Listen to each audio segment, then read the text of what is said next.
No tree can grow to heaven unless its roots reach down to hell.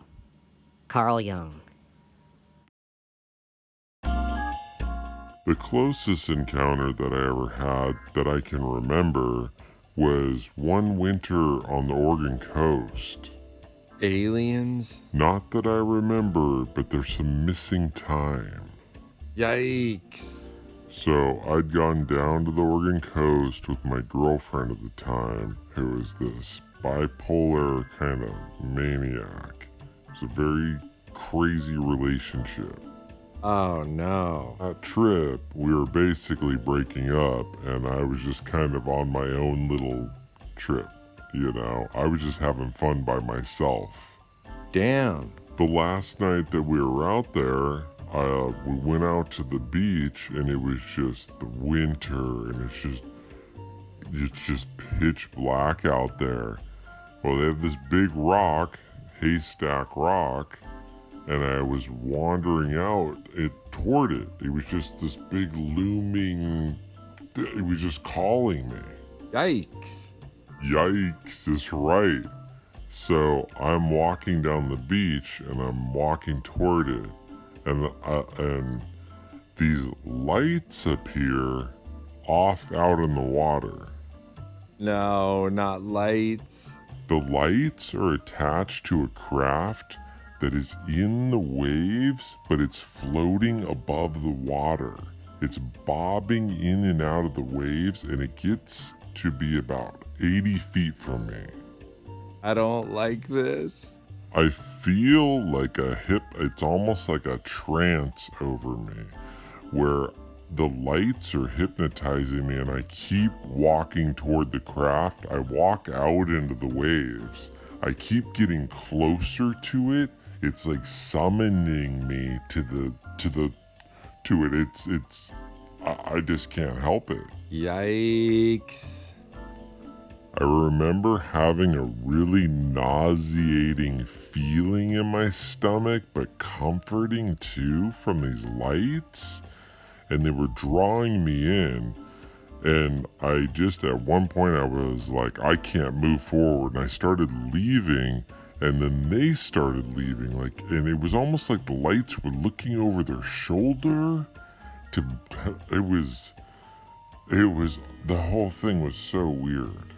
This is bonkers.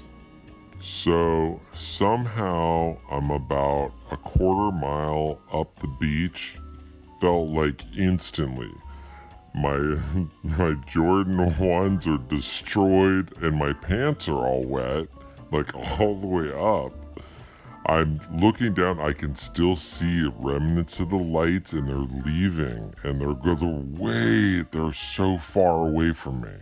Fucking aliens. I turn around and I look down the beach. There's an entrance that we came in and has a light. It looks like it's out of a movie. 2 big bulkheads on the sides, sand and a light. And there's a figure underneath it, and I can tell it's my girlfriend, and I can tell that she is very angry. Right now, you're wishing you got abducted. I get over to her and I say, "Did you see those lights?" And she says, "You've been gone for an hour and a half." Oh shit, how long did you think you were gone? About 24 minutes. Oh shit, so there's your missing time? Exactly, my friend. Those aliens stole some time from me. I don't know what happened there, but I think they took me on board. Yeah, they probably did. Those alien bastards. So this memory just disappeared, and I didn't think about it for years. And then one night I was listening to Coast AM with George Norrie, and he had a guest on, and they were talking about these comforting lights, these weird, sickly, comforting lights that UFOs had. And it just all snapped back in. I was like, I felt those. And all those memories came flooding back. Oh, damn.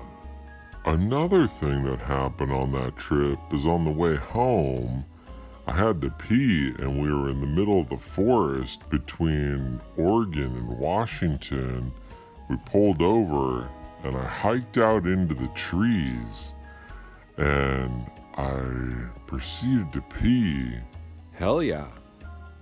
Well, I looked over to my right, and about 25 feet from me, or maybe 24 feet, there was a deer standing there, and it was peeing, and we were making eye contact, and it was one of the most relaxing pees that I've ever had in my life.